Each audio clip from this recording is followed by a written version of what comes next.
Picture the Middle Ages. You probably imagine stone castles, noble knights, wandering minstrels, peasants drinking ale by firelight. And when you think of medieval festivals, you probably imagine joy. Bright banners waving, jugglers tossing clubs, musicians playing lutes, roasted meat turning on spits.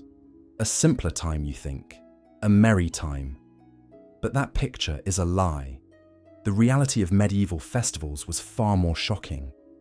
They were wild, dangerous, filthy, and sometimes outright terrifying. They were a collision of religion, drunkenness, pagan superstition, and human cruelty. They were the moments when the rigid order of medieval life cracked wide open, when peasants mocked kings, priests acted like fools, and entire towns became dens of vice, violence, and disease. For every cheerful dance and painted mask, there was a pickpocket's knife, a plague outbreak, or a public execution staged for entertainment. For the next few minutes, I'm going to pull you into the chaos of those celebrations. You'll hear the roar of the drunken crowd, smell the stench of rotting food and unwashed bodies, and see the shocking rituals that made medieval festivals both intoxicating and horrifying. This is the hidden truth of how people in the Middle Ages celebrated. The first thing you need to understand is scale. A medieval festival wasn't just a party. It was the biggest event in a town's entire year. In a world where life was repetitive, backbreaking, and short, festivals were brief explosions of release. For peasants who worked fields from dawn to dusk, a festival meant drinking until they collapsed, eating until they vomited, and screaming themselves hoarse at whatever spectacle was on offer. For merchants, it was business. For nobles, it was politics. For the church, it was opportunity. And for everyone else, it was a chance to forget that life was mostly suffering. But the price of that release was chaos. Festivals were magnets for crime, violence, and disease. They brought together thousands of people into cramped, filthy spaces. Animals defecated in the streets. Waste buckets spilled over. Meat rotted in the sun. Drunken brawls broke out constantly. And laced through all of this was a thin veil of religion, trying to keep order, but often fueling the madness instead. Let's start with the sounds and smells.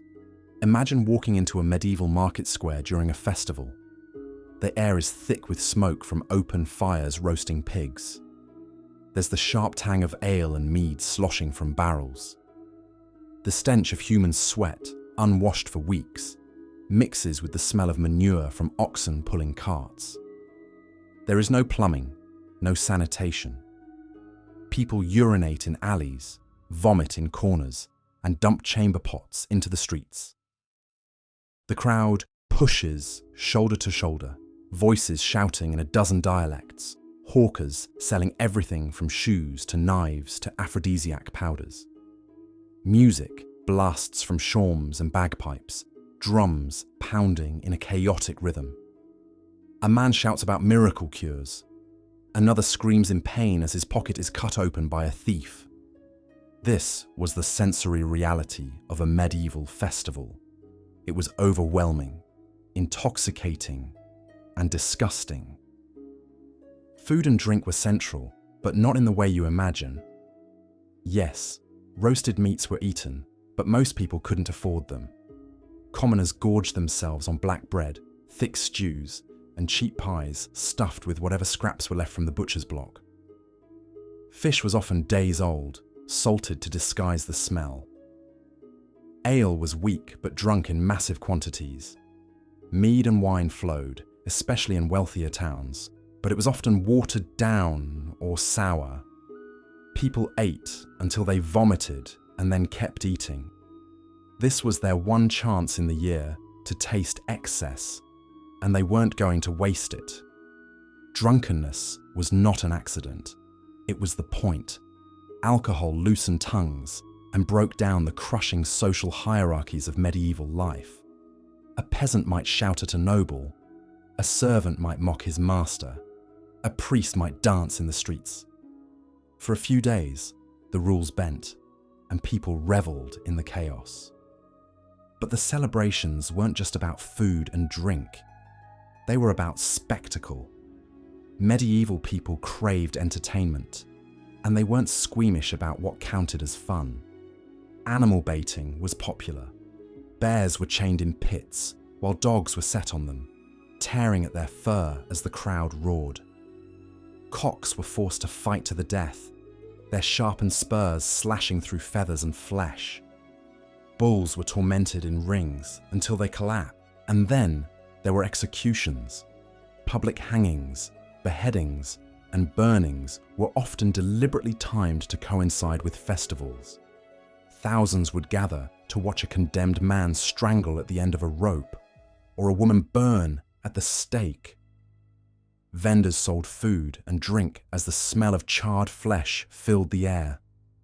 People cheered. Children laughed.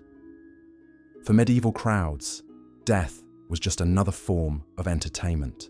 One of the strangest aspects of medieval festivals was how religion and paganism blended. The church officially presided over many feast days, honouring saints or holy days. But beneath the surface, ancient rituals still thrived. Bonfires were lit to ward off spirits. Fertility rites played out in secret corners. Young men and women slipped away into fields under the cover of darkness, reenacting rituals far older than Christianity. The church tolerated some of this, condemned other parts, but often quietly looked the other way. After all, festivals were also a way to keep people loyal to the faith. One notorious example was the Feast of Fools. On this day, the lowest clergy mocked the highest. Priests dressed in rags, wore masks, and paraded donkeys into churches. Hymns were sung backwards. Altars were turned into stages for bawdy plays. Drunkenness and obscenity filled spaces meant for worship. The church condemned it repeatedly, but it never truly died out. People loved the chance to laugh at their superiors. For a day, the world turned upside down. And yet, for all the laughter and spectacle, medieval festivals were dangerous. Disease spread like wildfire. Thousands crammed into filthy streets with no sanitation was a recipe for plague. Outbreaks often followed festivals, carried by contaminated food, water, or fleas in the crowds. Drunken brawls left men stabbed in alleys. Fires from torches and bonfires spread to homes. Pickpockets prowled relentlessly. Prostitutes openly sold themselves, spreading syphilis and other diseases through festival crowds. What looked like joy was often followed by misery. The violence could be shocking. Chroniclers describe knife fights erupting in taverns, mobs rioting when ale ran out, and entire groups of men storming stalls in drunken fury. Fistfights escalated into stabbings. Women were assaulted in dark corners. Bodies sometimes littered the ground by morning, trampled or beaten to death in the frenzy. A medieval festival was as likely to end in blood as in laughter. Not all festivals were the same. In some towns, there were carnivals before Lent, when indulgence reached its peak. Masks, costumes, wild parades, and drunken singing filled the streets. People dressed as animals, demons, or exaggerated caricatures of their rulers.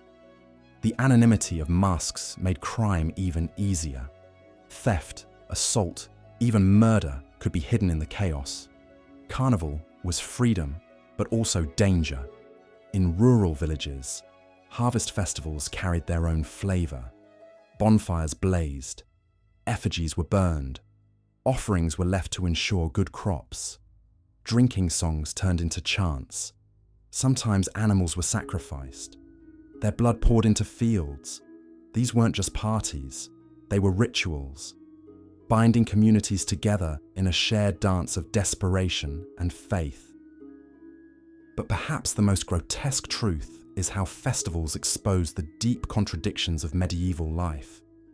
They were supposed to be religious celebrations, honoring God and saints, and yet they were filled with blasphemy, violence, and vice. They were supposed to bring joy, but often left behind corpses, diseases, and burned ruins. They gave peasants a taste of freedom, but only enough to remind them of their chains. They were moments of unity that revealed the fragility of the society holding them together. In some sense, festivals were the pressure valve of the Middle Ages.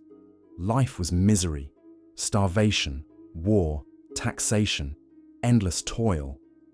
Without release, peasants might revolt. Festivals gave them that release.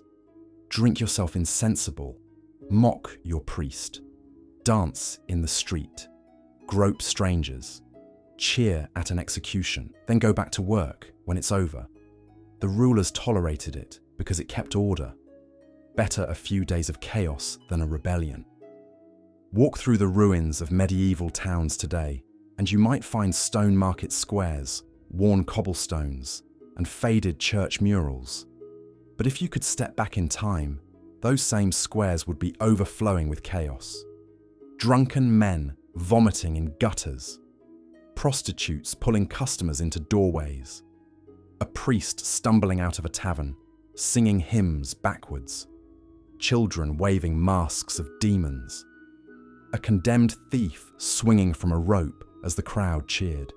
This was celebration in the Middle Ages. Joy and horror side by side. That's the hidden truth of medieval festivals. They weren't quaint fairs or simple gatherings. They were explosions of humanity in all its glory and filth. They were moments when society's masks slipped and people revealed themselves as they truly were, desperate for joy, drowning in vice, laughing at death. And behind every painted banner and burning torch was the shadow of disease, violence, and sacrilege. If this story shocked you, subscribe to Hidden in Time, where we uncover the stories history tried to bury. Because behind the music and the masks, the past was far darker than you've ever imagined.